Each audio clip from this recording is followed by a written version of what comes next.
글로벌 이슈 플러스 시작합니다. 주말 사이에 뉴욕 증시가 쉬어갔기 때문에 트럼프 대통령의 현재 그리고 과거 그리고 미래에 대해서 한번 간단하게 정리해보는 그런 시간으로 우리가 준비를 했습니다. 미중 산업경제연구소 조용찬 소장 나오셨습니다. 안녕하십니까? 예, 안녕하십니까? 네, 반갑습니다. 트럼프 대통령이 갖고 있는 리스크 중에 우리가 트리플 쇼크라고 얘기를 하는데 시장, 주식 시장 그리고 채권 그리고 달러까지 다 같이 지금 악재를 맞고 있는 상황을 두고 트럼프 사람 자체가 악재다라고 얘기를 많이 하고 있기 때문에 이 부분에 대해서 오늘 좀 중점적으로 얘기를 해보려고 하는데요. 한알령 해빙 조짐부터 얘기가 좀 나오네요. 이 부분이 먼저 나오는 이유가 있겠죠? 이유가 뭘까요? 네, 지난주에 호미들이라는 우리 한류 가수들이 한국 국적 가수로서는 2017년 이후에 8년 만에 처음으로 중국에서 공연을 가졌는데 아주 성황리에 끝났다고 합니다. 비공식 조치이긴 하지만 공연이 허가된 것은 트럼프 2기 들어와가지고 미국과 중국 간의 디커플링이 상당히 강해지고 있고요. 이 때문에 전인대에서 아세안을 비롯해서 주변국과의 외교 관계를 강화하겠다는 이야기가 발표되고 나서 처음 시행됐다는 겁니다. 중국 같은 경우에는 미국에 대항하기 위해서 다원주의 국가 그리고 자유무역 원칙을 고수하는 국가들을 우군으로 삼아서 미국과 대항하겠다는 생각을 갖고 있는데요. 그런 측면에서 우리나라에 대해서 이런 한류와 관련된 한알령이 조금씩 해제되는 것은 아니냐 는 생각이 듭니다. 하지만 본격적인 한알령 해제까지는 가지는 않을 것으로 보여지는데요. 사드 배치 이후에 중국의 전략적 이익과 관련된 부분과 관련해서는 여전히 해소되지 않은 부분이 있고요. 한알령이 해소가 된다면 아무래도 베이징이나 상하이 같은 일선 도시에 우리나라를 대표하는 K-팝 가수들이 공연이 있는다든지 그리고 K-드라마라든지 영화 같은 부분들이 상영이 돼야 되는데 이런 흔적들은 아직 나타나지는 않고 있습니다. 아무래도 이런 한알령이 해제가 된다면은 컨텐츠 기업이라든지 엔터테인먼트 관련 기업들이 가장 많은 수혜를 받게 되고요. 또 800만 명 가까이 되는 중국인들이 한국을 찾을 수 있다는 점에서 기대감은 높지만 너무 기대를 앞세워서 주식에 먼저 투자하시는 전략은 좀 바람직하지 않지 않는가 그런 생각이 듭니다. 그렇군요. 한알령 질문이 왜 먼저 나왔는지 알 것 같네요. 그러니까 트럼프 대통령이 최근에 조금 말리고 있다, 수세에 몰리고 있다라고 얘기가 나오면서 중국 입장에서 그걸 활용하려고 우군을 더 많이 확보하려는 전략들을 가져가고 있는데 그중에 대표적으로 이제 한알령을 좀 해제시키는 어떤 시그널 중에 하나였나 봅니다. 호미들이라는 힙합 좋아하시는 분들은 어렸을 때 많이 보셨을 텐데 많이 성장을 했네요. 중국에서 공연할 정도로. 이런 부분들이 어떻게 보면 트럼프 대통령과 중국과의 어떤 갈등 상황에서는 지렛대처럼 보일 수도 있겠죠. 그래서 대한민국 입장에서 또 이런 것들을 잘 활용해 보면 좋을 것 같다는 생각이 들고요. 그리고 지난주에 가장 큰 이슈 중에 하나는 상호관세 유예 얘기들이었습니다. 이외에 스마트폰이라든지 이런 얘기들이 계속 나오고 있는 상황이었잖아요. 이게 다 앞에서 말씀드린 것처럼 트럼프 대통령이 조금 수습을 하려는 듯한 그런 움직임, 요거와도 연결을 지을 수가 있을까요? 네, 아무래도 금융시장 불안 문제뿐만 아니라 주가 하락에 따른 불만들이 상당히 고조가 되고 있기 때문에 그런데요. 현재 M7을 구성하는 주요 기업들을 보면은 테슬라 같은 경우에는 트럼프가 취임한 이후에 무려 40% 가장 큰 폭으로 빠졌고요. 아마존이나 그다음에 엔비디아도 20% 넘게 하락했습니다. 이뿐만 아니라 메타라든지 마이크로소프트 그리고 애플 같은 경우는 10% 내 하락을 기록하고 있는데요. 주가가 좀 상당 부분 버블이 해소가 되면서 12개월 선행 예상 주가 수익률 같은 경우에도 22배 정도로 지금 안정이 되어 있는 상태입니다. 하지만 지금 투자를 해야 되느냐는 문제와 관련해서는 조금 더 지켜봐야 된다는 생각을 할 수밖에 없는데 아무래도 정책적인 불확실성 문제가 해소가 되질 않고 있기 때문에 그렇습니다. 조금 전에 앞 시간에서도 앵커님이 이야기하셨듯이 파월 의장 해임과 관련된 불안 문제들이 계속 작용이 되고 있는데요. 트럼프 1기 당시에 월가가 가장 걱정했던 것은 자넷 앨런 연준 의장이 해임 이야기가 나오면서 크리스마스 때 주가가 폭락했던 사태가 있었습니다. 이 같은 우려가 다시 재발된 것은 아니냐. 그리고 앞으로 반도체와 관련된 관세를 시작으로 해서 품목별 관세가 좀 본격적으로 도입되는 것은 아니냐는 이런 우려가 있기 때문인데요. 이 때문에 아직도 미국 증시에서는 많은 자금들이 해외 자금들이 좀 빠져나오고 있는 상황입니다. 이를 잘 보여주는 게 10년물 국채 금리 같은 경우는 계속 상승세를 보여주고 있고요. 국채 예상 변동률을 보여주고 있는 무브 지수라고 있습니다. 멜린지에서 만든 지수인데 옵션 시장의 가격 움직임을 가지고 국채 예상 변동률을 보는데 현재는 114.6 상당히 높은 수준까지 좀 올라와 있다는 겁니다. 이뿐만 아니라 미국 달러 인덱스 같은 경우에도 100 이하로 지금 떨어져 있는 상태이기 때문에 자금 유출이 계속 일어나고 있다는 측면에서는 서둘러 그 미국 증시에 들어가시는 것보다는 조금 관망하시는 자세가 더 필요하지 않나 보여지고요.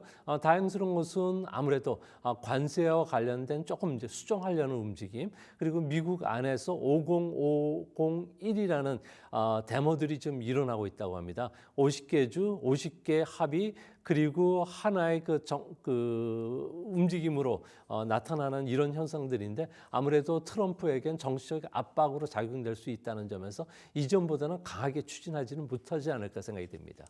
그렇군요. 중국이 이렇게 우군을 자꾸 확보하려는 움직임, 그리고 트럼프 대통령이 조금씩 물러나는데도 불구하고 시장의 동요가 쉽게 수습되지 않고 있다는 이런 점들, 이런 것들을 통해서 트럼프 대통령이 좀 더 빠르게 본인의 정책을 피봇할 수도 있지 않을까라는 조심스러운 기대감을 갖게 되는 것 같은데, 정말로 피봇, 그러니까 좀 양보를 할까요? 어떻게 보십니까? 네, 양보를 해준다면 상당히 그 긍정적으로 보여지는데요. 하지만 금융시장에서는 양보는 하지는 않을 것으로 보고 있습니다. 이같이 보는 근거는 미국에서는 그 금융 그 월가 쪽에서 판단할 때 2년물 국제 수익률 같은 경우는 금융정책 동향을 가장 많이 반영하는 지표로 보고 있습니다. 인플레이션 같은 경우는 둔화되지 않을 것으로 보고 있기 때문에 2년물 국제 수익률 같은 경우에도 지금 떨어지기보다는 지금 올라가고 있고요. 또 다양한 그 자산 리스크와 관련된 부분을 반영하고 있는 10년물 국제 수익률 같은 경우에도 올라간다면은 주식 같은 위험 자산들 같은 경우에는 아무래도 회피 현상들이 강하게 일어나고 있고요. 또 30년 국제 수익률을 잘 반영하고 있는 미국 주택 대출 금리와 같은 경우에도 여전히 떨어지질 않고 있다는 겁니다. 이 때문에 10년과 30년물 국채 수익률 같은 경우는 상호 관세 이후부터는 계속적인 상승 흐름을 보여주고 있고요. 그래서 10년과 30년의 2년물과 그 차이가 계속 확대가 되고 있습니다. 2018년 이후에 최고 수준까지 올라오고 있다는 점에서 앞으로 경기 후퇴를 반영해서 금리를 낮추더라도 미국의 떨어진 신뢰를 회복하기 위해서는 좀 더 많은 시간이 필요하다는 게 미국 금융시장에서 보는 그런 전망인 것 같습니다. 당분간 시장에서는 트럼프에 대한 압력이 높아지고 또 금리 인하와 관련된 기대감이 높아지긴 하겠지만 트럼프가 조속한 시일 내에 자신의 고집을 꺾고 금리 인하로 바로 돌아서지는 않을 것으로 미국 월가에서는 좀 보고 있는 그런 모습입니다. 그렇군요. 쉽게 물러나지는 않겠죠. 그래서 시장에서는 장기화 가능성을 계속 얘기를 하고 있는 거고요. 근데 그나마 좀 다행인 건 조금은 완화된 분위기로 장기화되지 않을까라는 생각으로 우리가 임하고 있다는 점인데, 그러니까 최악은 지나왔지만 좀 더 길어질 수 있다. 만약에 그렇다고 한다면 조정이 얼마나 길어질지 이런 부분들도 좀 미리 정리해 두면 좋을 것 같아요. 네, 이코노미스트 같은 경우에는 그 미국의 경기가 침체 국면에 빠져들 가능성은 현재는 30% 낮게 보고는 있는데요. 하지만 도박사들이 온라인 예측 시장에서는 60% 가까이가 경기 그 침체에 빠져들 것으로 보고 있습니다.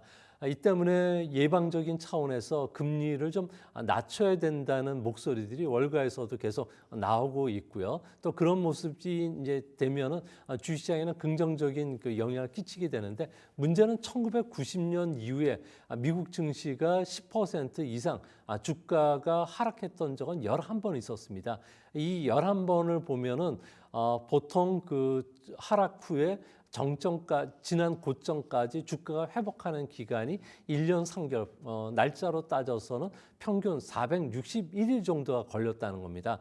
경험 법칙상 경기 후퇴 국면에 빠졌을 때는 좀 더 길어질 수가 있겠지만 경기 후퇴 국면에 빠지지 않았을 경우에는 한 7개월 정도 걸렸다는 측면에서 지금 현재 미국 증시는 3개월 정도 조정이라는 측면에서 아주 낙관적으로 보더라도 4개월 정도는 조정이 더 있어야 되고 길게 보면은 1년 정도 조정이 더 필요한 것은 아니냐. 그런 측면에서는 월가 같은 경우는 조심스럽게 목표 주가를 하향 조정시키는 것도 이 때문인 것으로 보여집니다. 아, 그렇군요. 만약에 이렇게 관세 드립은 그러니까 이런 막 소음만 있는 그런 상황으로 마무리가 되면 그래도 한 3, 4개월 안에 정리가 될 수도 있겠지만 만약에 진짜로 경기 침체까지 간다면 좀 더 장기화될 수 있는 가능성들을 계속 얘기를 하다 보니까 서로 이제 월가에서 전망치가 좀 차이가 많이 나는 것 같아요. 그래서 만약에 정말 그러지 않았으면 좋겠지만 만약에 진짜 침체로 가게 된다면 어느 정도까지 봐야 되는 걸까요? 네, 그 최선의 시나리오는 트럼프가 아무래도 관세 정책을 수정한다든지 철회를 해준다면은 지금이라도 당장 V자형 반등이 일어날 수가 있습니다. 하지만 그럴 가능성은 좀 낮아 보이고요. 최악의 시나리오를 계속 생각할 수밖에 없는데요. 관세 전쟁이 계속이 진행이 되고 이렇게 된다면 코로나 배상 문제가 지금 미국 안에서도 떠오르고 있고요. 패턴일과 관련된 보복 문제, 또 미국 내 그 중국 자산 동결 문제가 될 것이고 이렇게 된다면은 현재 자산과 관련된 그 위험성이 높아지는 부분들 중에 하나가 금융 전쟁으로 확산될 가능성이 크다고 합니다.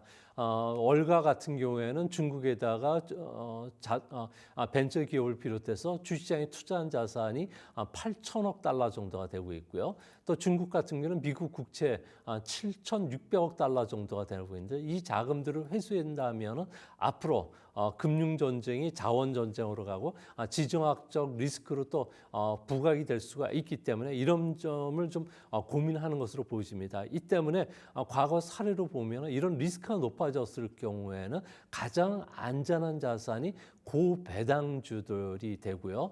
또한 그 조정 국면에 기속이 된다고 봤을 경우에 실적주들도 대상이 되는데 보통 하락 국면에서는 같이 하락하겠지만 이제 어느 정도 바닥을 찍고 다시 회복 국면에는 이런 고배당주 실적주들이 아무래도 빠른 회복을 보였기 때문에 이들 종목 중심으로 관심들을 좀 두고 있는 그런 모습이라고 합니다. 알겠습니다.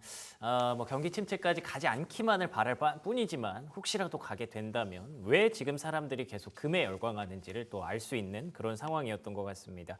이 외에 앞으로 이제 우리가 좀 걱정해봐야 될 일들 몇 가지만 정리해 볼게요.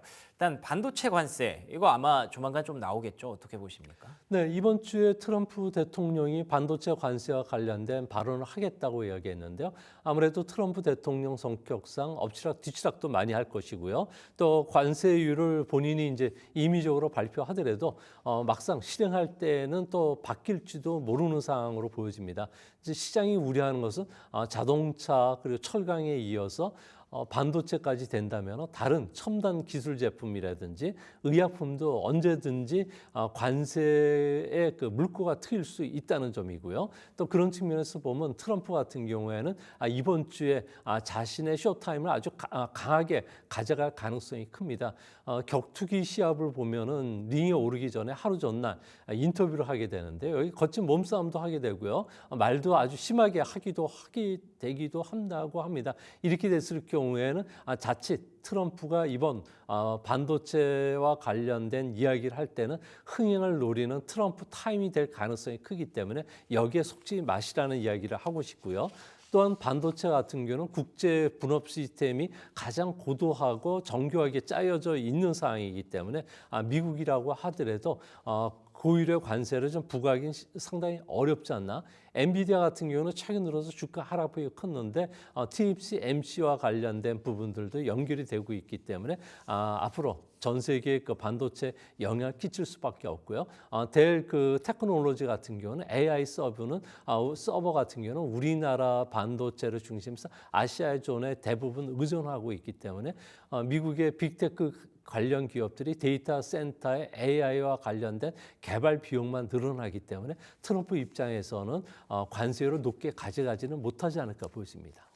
그렇죠. 사실 반도체는 여러분이 다 아시는 것처럼 우리나라가 확보하고 있는 굉장히 강력한 무기라고 봐야 될 것 같습니다. 그렇기 때문에 이 부분만큼은 우리가 조금 완화를 받을 수도 있지 않을까, 혹은 무기로 활용해 볼 수도 있지 않을까 생각을 하고 계실 텐데, 그래서 요거 하나만 좀 질문 드려볼게요. 이번 주에 한미 간에 협정이 진행될 예정이지 않습니까? 반도체 같은 것들 잘 활용하면 좋을 것 같은데 어떤 태도가 필요할까요? 네, 일본 사례를 봐야 되는데 일본과 관련해서는 자동차에 아주 강한 집착을 보였다는 점, 그리고 쌀 쇠고기와 관련된 비관세 장벽을 낮추라고 강하게 요구를 했다고 합니다. 이 부분은 그 4월 달에 있는 미국과 일본 간의 2차 협상에서 어느 정도 타협점을 찾을 가능성이 큰데요. 이 때문에 우리나라와 관련해서도 자동차 수입을 확대해 주는 안, 그리고 쌀과 쇠고기와 관련된 쇠고기 같은 경우에는 그 연령명 수입 제한 조치들이 아마 폐지를 강하게 요구하지 않을까 보여집니다.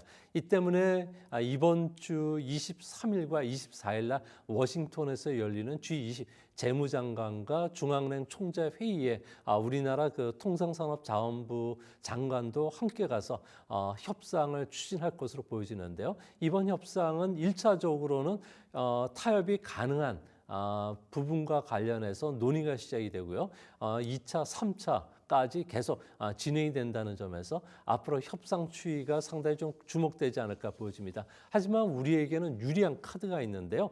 미국 같은 경우에는 핵심 그 산업이라고 하는 조선이나 철강, 전투기, 반도체와 관련된 제조 공동화가 상당히 심하다고 합니다. 우리의 생산 능력을 갖고 있기 때문에 이 부분과 관련된 미국의 투자라든지 일자리를 확보해 준다면 미국으로부터 좀 양보를 받을 수가 있기 때문에 이런 협상이 잘 된다면 우리나라 주시장에도 큰 호재가 되지 않을까 생각이 됩니다. 그렇습니다. 결국에는 우리가 내줘야 될 것도 분명히 있겠지만 우리가 무엇을 얻어오는지가 이번 주에 굉장히 중요한 투자 포인트로 작용하지 않을까 싶습니다. 근데 아무리 생각해봐도 일단 말씀해 주신 대로 조선방산에 대해서는 좀 더 긍정적인 분위기가 이어지지 않을까 기대를 한번 해보고 있고요.